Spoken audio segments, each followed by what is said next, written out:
Então, dando continuidade ao estudo do Livro dos Espíritos. Estamos ainda no livro 1, agora a gente vai entrar no capítulo 2, falando dos elementos gerais do universo. Vamos começar pelo conhecimento do princípio das coisas, que vai compreender da questão 17 até a questão 20.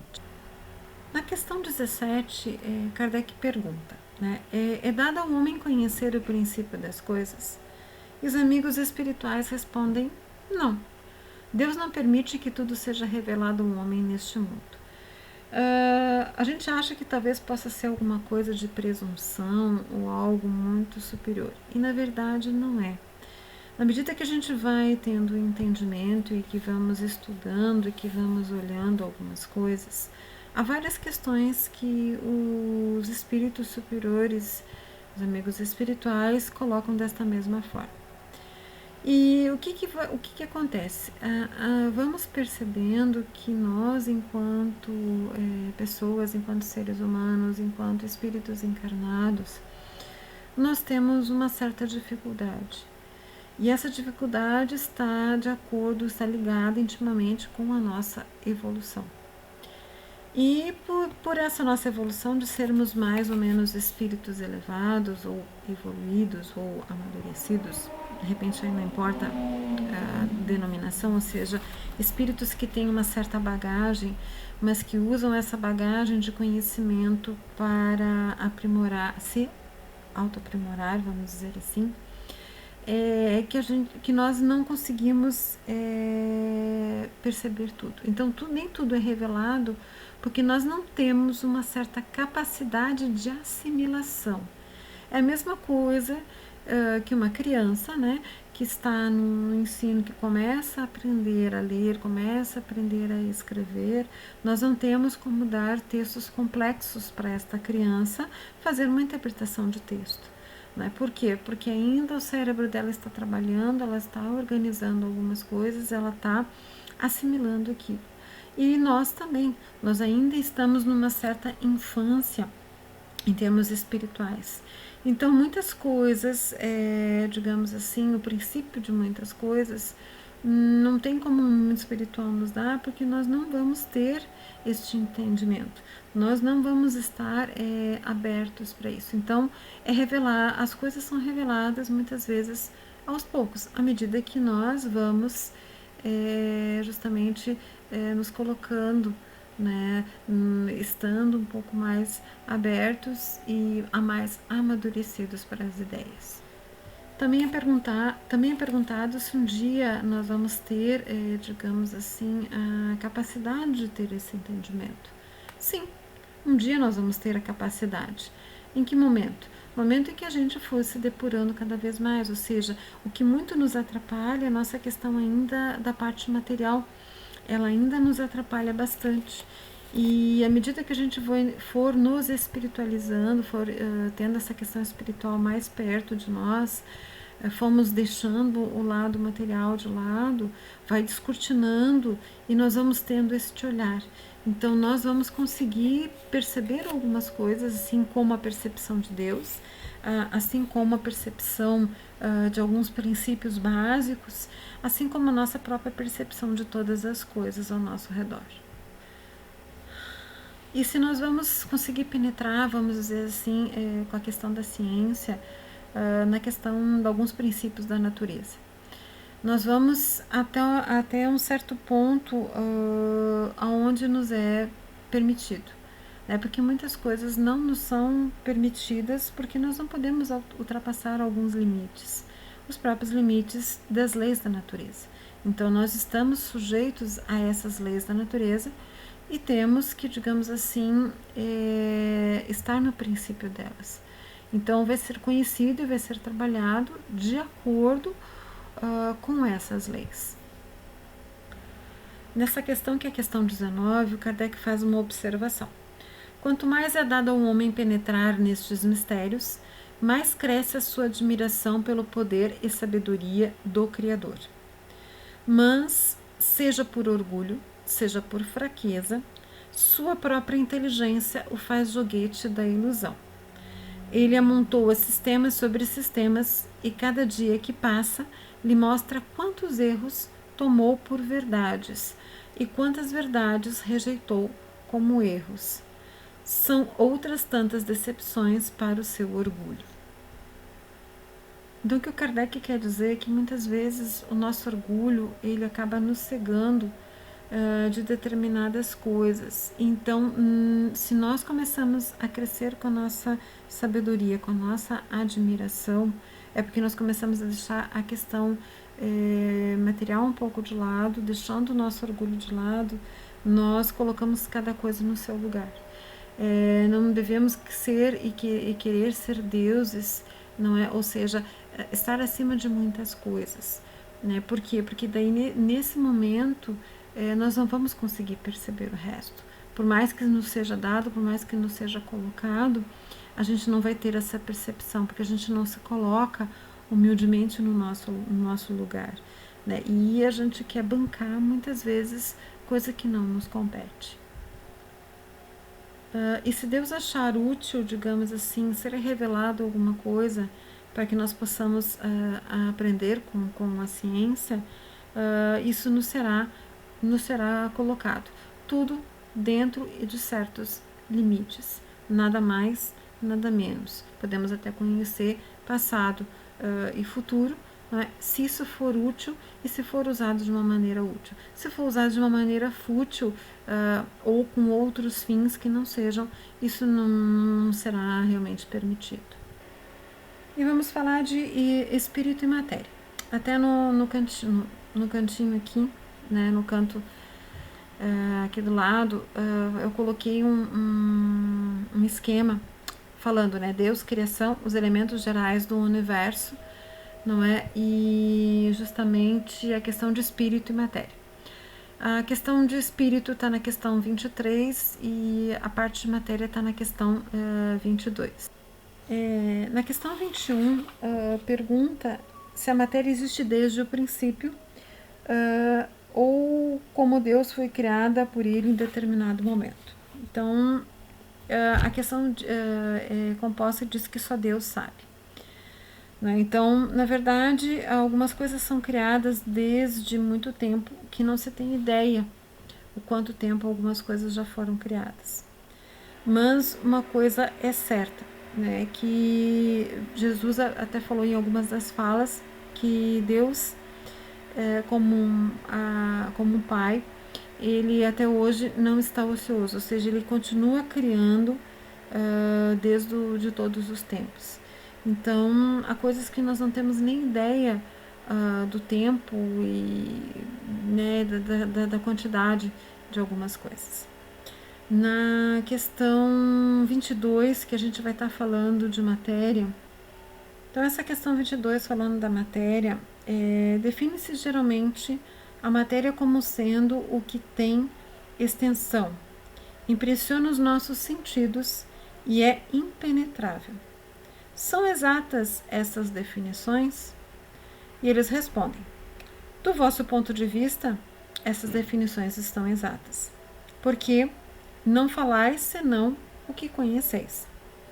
Mas a matéria existe em estados que vos são desconhecidos.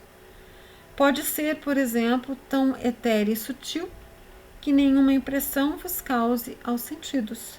Entretanto, é sempre matéria, embora para vós não o seja. Que definição podeis dar de matéria? A matéria é um laço que retém o espírito, é um instrumento de que ela serve e, ao mesmo tempo, sobre o qual exerce a sua ação. Sobre este ponto de vista, pode-se dizer que a matéria é o agente, o meio com o auxílio do qual e sobre o qual atua o espírito. Então, a matéria, no nosso caso, seria o nosso corpo, não é? Então, é o agente necessário para que o nosso espírito possa, de certa maneira, atuar. Porque sem o corpo não há como ter uma atuação no mundo em que nós estamos. A nossa atuação, se nós estivéssemos em espírito, vamos dizer assim, ela não seria percebida, né? pela densidade do mundo que está ao nosso redor, por sermos somente matéria ao nosso redor. Então, para que nós podemos ter contato com outras matérias, vamos dizer, com outros corpos materiais, nós precisamos da matéria, não é, para dar ao espírito o ir e vir, o estar realizando, poder estar pegando alguma coisa, palpando alguma coisa, trabalhando alguma coisa. Isso falando em questões físicas, não é? Então, o corpo, enquanto matéria, ele precisa disso para estar nesta convivência com outras pessoas. Então, a questão de espírito que está na questão 23, que é perguntado o que é espírito, né? É o princípio inteligente do universo. Então, qual a natureza íntima do espírito? O espírito, com a linguagem humana, não é fácil de ser analisado, porque o espírito não é uma coisa palpável. Para vós, ele não é nada. Para nós, é alguma coisa. Sabei bem, o nada é coisa nenhuma e o nada não existe. O que há muita confusão aqui é que, assim, quando se fala em espírito, se imagina, então, o que eu vejo é espírito. Não. O que nós vemos o perispírito, e nós vamos estar vendo nas questões. Agora eu tenho que ver onde é que está a questão do perispírito. Está um pouco mais adiante, que vai estar explicando que ele faz justamente a ligação. Não é o perispírito, ele faz a ligação. Depois eu coloco um esquema que tem ali. Que ele vai estar falando de perispírito lá na 93, 95, né? Eu falei um pouco isso lá no princípio dos estudos, na introdução, quando a gente falou daqueles princípios básicos da doutrina espírita. Aí nós falamos de perispírito. E depois nós vamos estar aprofundando um pouco mais adiante. Então, o que às vezes as pessoas, quando vêm na doutrina espírita, ela acha que no momento que a gente vai falar de espírito, é o espírito que nós estamos, quem tem a vidência é o que nós estamos visualizando. Na verdade, o que é visualizado, porque tem, no caso, a vidência, né, que tem a mediunidade de vidência, é o perispírito, né, é o formato do espírito enquanto estava encarnado. O espírito, ele é uma chama, ele é a essência, não é? E ele é o princípio inteligente. Ele precisa desse perispírito para ter justamente, que eu até coloquei aquele desenho do abacate, né?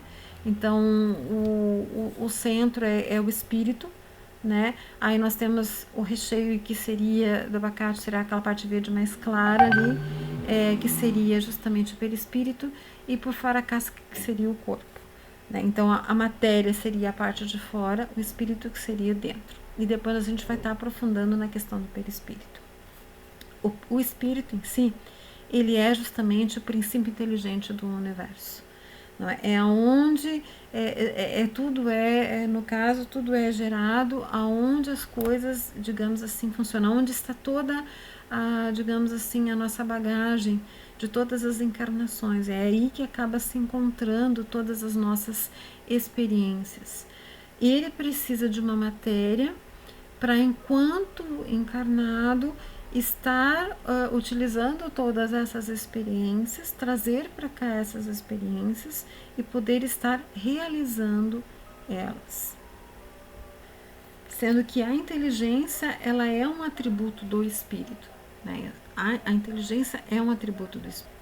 E muitas vezes a gente tem uma certa confusão, porque enquanto a gente está encarnado, a gente não consegue diferenciar aonde que está a nossa matéria, aonde está o nosso espírito, aonde está o perispírito. A gente não consegue parar para pensar, né? A gente não analisa e não vai pensar, agora é isso, agora é aquilo. Não, acaba sendo um pacote de uma maneira geral. Espírito e matéria são distintos, né? E nós precisamos da união deles, né? É que vai dar inteligência à matéria. Pode-se conceber o espírito sem a matéria e a matéria sem espírito? Pode. Pelo pensamento a gente pode até conceber. Mas assim, a matéria, o corpo, ele precisa do espírito para estar vivenciando, para estar tendo, digamos assim, essência, tendo vida, tendo inteligência. O espírito não precisa da matéria, né? Por quê? Por quê? Porque antes de encarnarmos, nós somos espíritos. Nós hoje estamos espíritos também, só que estamos encarnados, estamos vivendo na matéria. Então, no momento que a gente desencarnar, a gente não precisa mais da matéria, porque o nosso espírito, ele permanece, né? Então, ele necessariamente não precisa do corpo, ele não precisa da matéria. Mas a matéria, ela precisa de um espírito para dar vida, né? Para estar vivenciando. Isso se faz necessário. E a questão 27 acaba sendo um resumo dessa parte dos elementos gerais do universo. Então, a 27. Haveria, sim, 2 elementos gerais do universo, a matéria e o espírito? Sim. E, acima de tudo, Deus, que é como está aqui no esquemazinho. O Criador, o Pai de todas as coisas. Essas 3 coisas são o princípio de tudo, né? O que existe, a Trindade universal.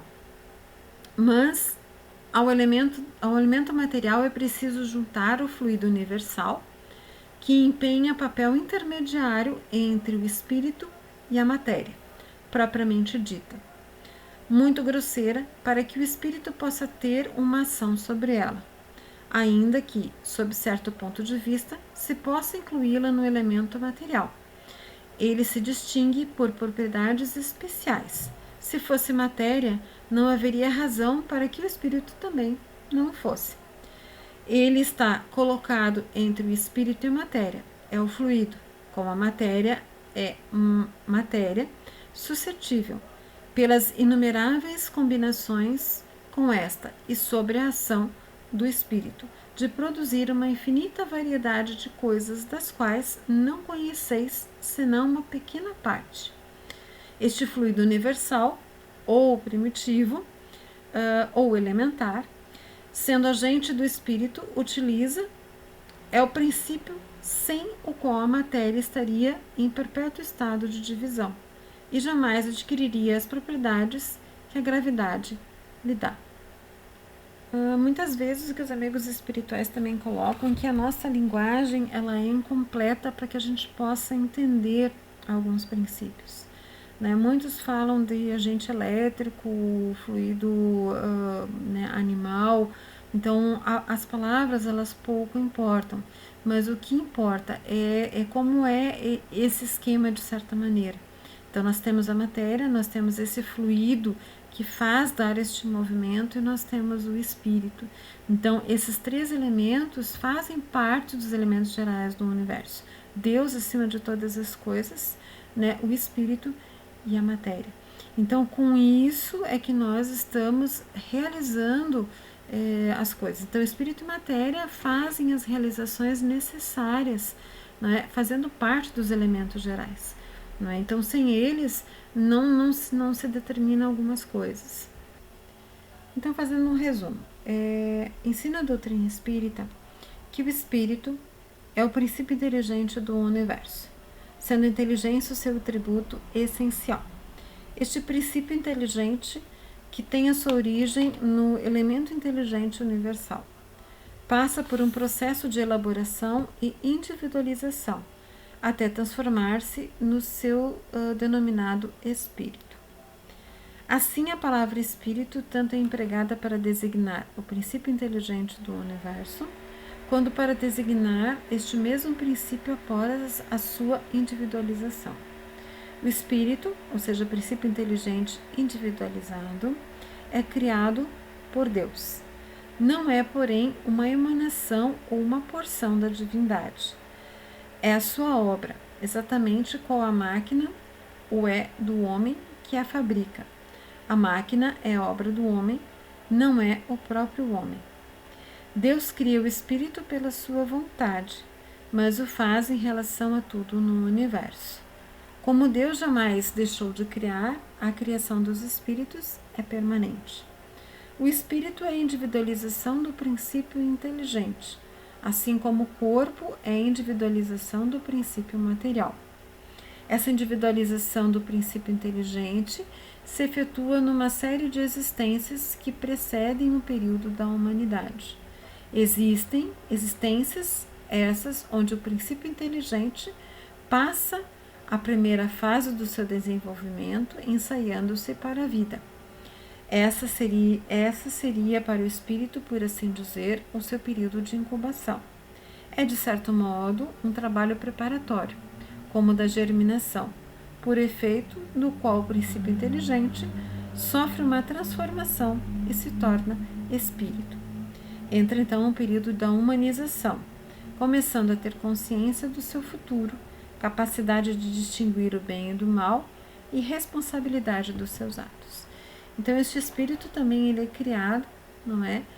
E depois a gente vai estar vendo que é criado simples e ignorantes, né, em outras questões, e ele vai atingindo, vai se depurando, vai se organizando, vai passando por, como ele fala aqui, ele coloca como um período de incubação, não é? Ou seja, onde ele vai sendo preparado até que ele possa trabalhar a questão de humanização e possa, digamos assim, se organizar como espírito e trabalhar as questões que ele veio trabalhar. E isso vai se depurando encarnação após encarnação, e isso não é uma coisa que acontece da noite para o dia. Isso são anos, são séculos, são milênios, né? Então, dependendo de cada um de nós não temos assim, não temos assim um contador, vamos dizer assim, nós já tivemos 10 encarnações, 1000 encarnações, né? Nós não temos esse tipo de contador. Então, de repente, nem é relevante nesse momento. O que a gente tem que pensar é que nós somos a soma de tudo isso, que nosso espírito ele está se depurando e está tendo uma bagagem com relação a isso, e a cada vez que a gente reencarna, nós, né, acabamos assimilando um pouco de algumas coisas, né? Lógico, depende de cada um, como que nós vamos estar fazendo isso, né? Então a matéria não é importante? Claro que ela é importante, né? Então o nosso vaso físico, o nosso modelo organizador biológico que foi escolhido para passar por essa encarnação, ele é tão importante quanto o espírito, né? Só que o que nós temos que entender? Que o espírito ele permanece, né? Permanece antes, durante e depois de estarmos encarnados. O corpo vai ser deixado aqui, né? O corpo vai ser uma veste, vai ser algo que vai ficar e vai voltar para a própria natureza, pela própria lei, né? E nós precisamos dele. Não quer dizer que a gente tenha que deixar ele de lado e não ter os cuidados necessários que ele exige. Isso se precisa fazer, porque é um empréstimo, né? Este corpo, esta matéria que está não é alimentando, digamos, está sendo usada pelo espírito para se provar nesse momento, para espiar e provar as provas, nós precisamos devolver. Acaba sendo um empréstimo enquanto nós estamos encarnados, enquanto nós estamos passando pela atual encarnação. Como tivemos outros corpos em outras encarnações, com outros nomes, com outras pessoas, né? Hoje eu estou, por exemplo, Denise, como cada um de vocês está hoje, a encarnação de vocês, com o corpo que lhe é necessário, usando a matéria do ambiente e do planeta Terra, usando toda a bagagem que forma o nosso corpo e daquilo que nós temos necessidade. Então, a nossa altura, o nosso peso, a nossa cor de cabelo, cor de olhos, que vem do DNA dos nossos pais, da conjunção de tudo isso, não é? É que forma o ser especial que nós somos, né? Este ser que digamos, que tem este corpo para passar pela encarnação.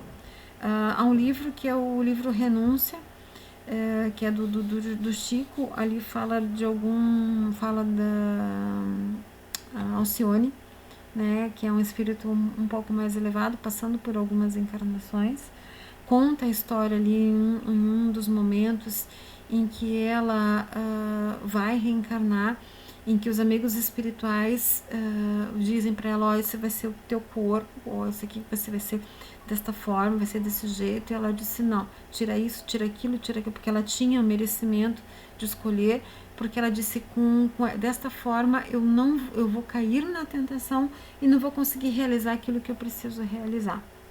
Então, muitos de nós se veem com determinadas qualidades físicas, né, espirituais e coisas, são aquilo que nós precisamos lapidar e trabalhar em nós.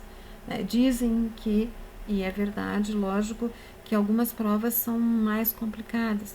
Né? A prova do poder é uma prova complicada, a prova da beleza é uma prova complicada, a prova do dinheiro.